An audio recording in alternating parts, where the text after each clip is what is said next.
नमस्कार सभी को। मेरा नाम आंजनेय है। मेरे आदर्श व गुरुदेव भगवान श्री बजरंगबली के नाम के ऊपर मेरा नाम है।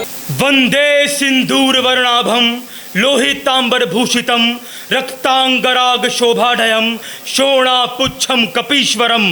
बोलिए पवन पुत्र हनुमान की। यहाँ पे कितने लोग हैं जिनकी उम्र 20-22 वर्ष ऐसे है? 19। वाह। महाभारत में एक योद्धा था। महाभारत का मेरे मत में सर्वश्रेष्ठ योद्धा अभिमन्यु, जिसकी आयु आप लोगों से भी कम थी जिस वक्त वो युद्ध कर रहे थे। तो अभिमन्यु जो थे, जब अर्जुन रणभूमि में लौटकर आए थे, कथा कुछ ऐसी कि त्रिगर्तों ने अर्जुन को बुलाया था। अर्जुन उनसे युद्ध करने गए थे, चक्रव्यूह का निर्माण हुआ और अंततः जब अर्जुन लौटकर आए, कहते हैं कि अभिमन्यु ने स्वयं उन्हें रण का हाल सुनाया था और अपनी शौर्य गाथा भी। तो मेरी कविता में आज महाबली अर्जुन को, आप सबको अभिमन्यु स्वयं ही अपने शौर्य का गान सुनाने वाले हैं। भू कुरुक्षेत्र का खौल रहा, मनुजत्व रहा चित्कार यहाँ, मूंद रहा दिनकर आंखें और दिवस 13वां बीत रहा। अखिल त्रिगर्तों का विनाश रण में कर अर्जुन लौट आया, भाल समर का हुआ दर्श सहसा निज तने नजर आया। संदन से उतर आलिंगन कर बोले अर्जुन, हे लाल मेरा, था व्याकुल क्यों ना ज्ञात मुझे, तकने को सुंदर भाल तेरा। क्या आज समर में काज हुआ, कुछ उसका भान कराओ तो। प्रभाव रहा रण में कैसा, कुछ अपना हाल सुनाओ तो। यह सुना वीर अभिमन्यु ने, यह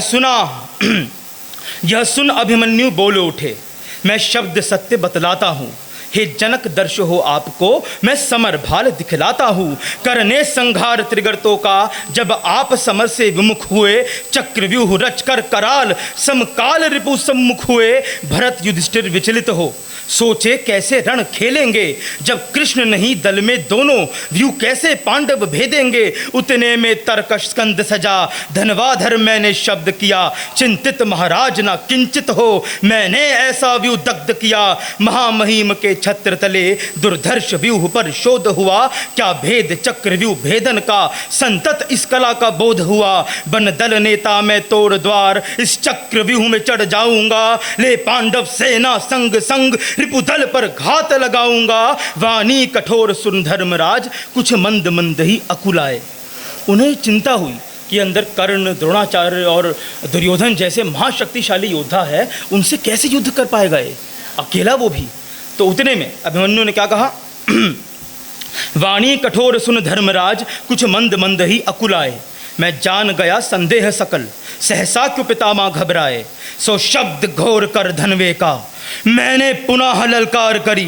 करो हनन निज चिंता का, और समर मध्य हुंकार भरी। मैं आज मध्य क्षत्रिय मंडल बन वीर भद्र चढ़ जाऊंगा। या विजय पताका लहरेगी, या स्व इतिहास हो जाऊंगा। शायक की चोट से पीड़ित हो भूमि तक क्रंदन गाएगी। एक एक घात पे चीख चीख वैधव्य का हाल सुनाएगी। कर्ण, द्रोण और दुर्योधन का दर्प समर में टूटेगा। फिर हो काल ही अरिदल में निज शर उन पर भी छूटेगा। रण में भीषण मर्दन होगा, चामुंडा का गर्जन होगा। कर भूषण मंडित मृत्यु का निज बाणों का कंपन होगा। जो आज समरना रक्त सजा, सो निज पुरुषत्व का मान नहीं। यमधाम प्रेत से ना पाटू, तो अर्जुन का मैं लाल नहीं।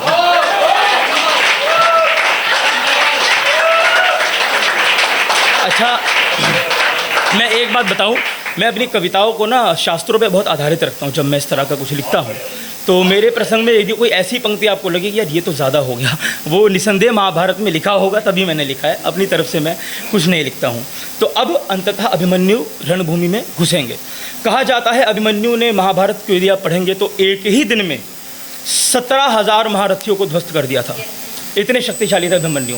और कर्ण, द्रोण, अश्वत्थामा, दुर्योधन आदि सभी महारथियों को अकेले ही अभिमन्यु ने पराजित किया था। कई बार हमें पता उन्होंने झुंड बनाकर उस पर प्रहार किया। जब वो झुंड बनाकर आए तो 3 बार तो पराजित रहे अकेले अभिमन्यु से। अंततः द्रोणाचार्य को लगा जब तक इसके हाथों में धनुष है, देवता भी इसको जीत नहीं सकते, किसी प्रकार इसका धनुष गिराना अनिवार्य है। तो मैं आरंभ करने जा रहा हूँ। निज वचनों पर कर मंथन, नर राज अतः अश्वस्त हुए। जिहा फड़क उद्घोष उठा, सुन अरि सकल भयग्रस्त हुए। बन मत वाला व्याल कोई, भट अयुत मही पे रौंद बड़ा। मानो दहाड़ बजरंगी सा, मैं वन अशोक पर दौड़ चढ़ा। 10 दिशा गगन में चोटिल थी, समशतार उड़ते बाणों से। खचखचा मुंड कटके झड़ते, परछी नराच त्रय भालों से।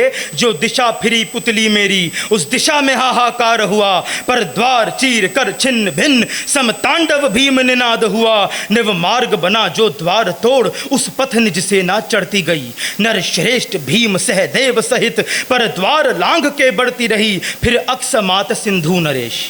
जयद्रथ ही वो कारण था जिसकी वजह से अभिमन्यु चक्रव्यूह में अकेले फंसे, क्योंकि भगवान शंकर का वरदान था कि अर्जुन के अतिरिक्त चारों ही पांडवों पर तुम विजय पाने में समर्थ होगे एक दिन के लिए।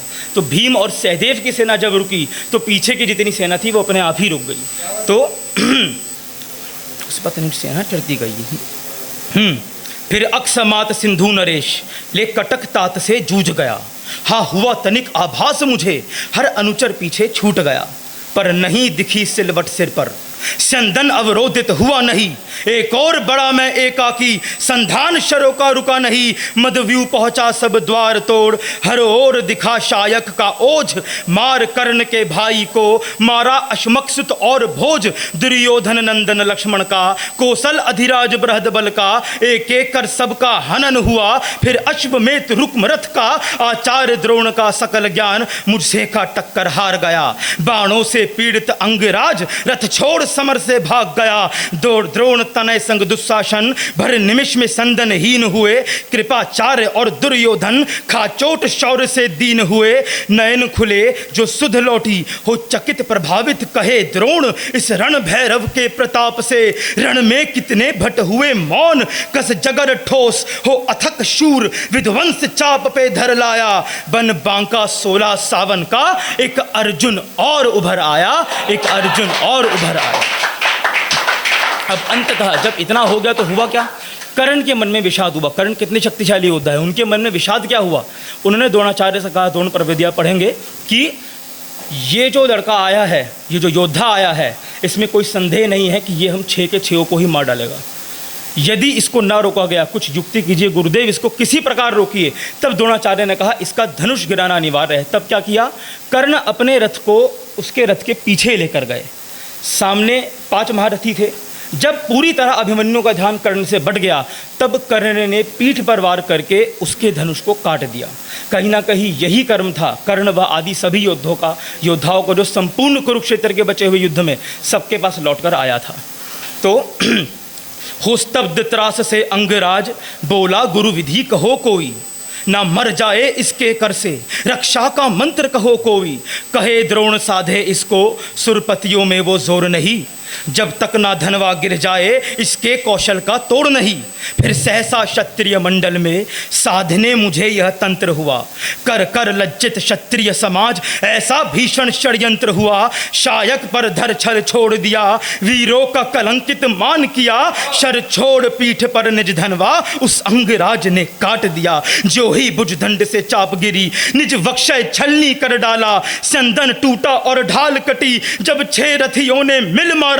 लड़ा निहत्ता भनक भनक, क्या श्वान झुंड से डर जाता। मैं महाबली अर्जुन नंदन, क्या रण में ऐसे मर जाता। मेघ वेग और सूर्यभास को दिया काल मुख में धक्का।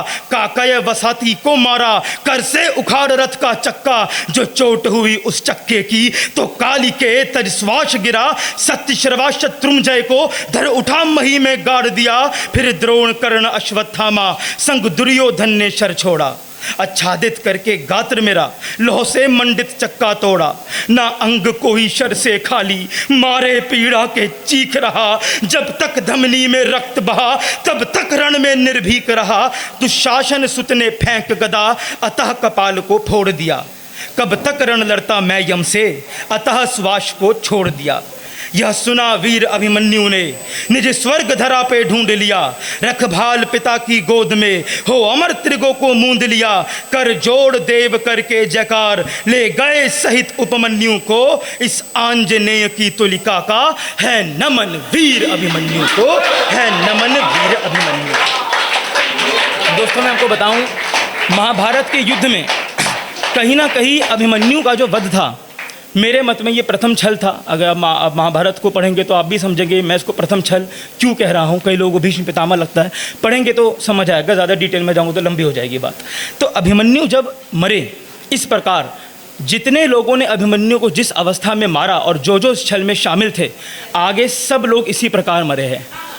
कर्ण भी निहत्था मरा, द्रोणाचार्य भी निहत्थे मरे, दुर्योधन भी निहत्था मरा, दुशासन भी निहत्था मरा। यहाँ तक कि अश्वत्थामा की जो गणना करी गई है कि इतने वर्ष के बाद जब तुम्हारी अतः वेद व्यास की पदवी पाने के बाद मृत्यु होगी, वो तक निहत्थी अवस्था में ही होगी। मतलब कल्प उपरांत भी इस अपराध से अश्वत्थामा पार नहीं पा पाएंगे। तो कहीं ना कहीं अभिमन्यु के जो मृत्यु थी, ये कहते हैं ना टर्निंग पॉइंट, ये महाभारत में कुरुक्षेत्र के युद्ध का टर्निंग पॉइंट था। जो अर्जुन अभी तक कोमलता से लड़ रहे थे, उसी अर्जुन ने अगले दिन 7 अक्षौहिणी सेना अकेले समाप्त कर दी थी। तो आप समझ सकते हैं कि अभिमन्यु का वध महाभारत का कितना बड़ा आप कह सकते हैं। तो इसीलिए अब ये सुनाकर आप लोगों से आज्ञा लेना चाहूँगा। धन्यवाद।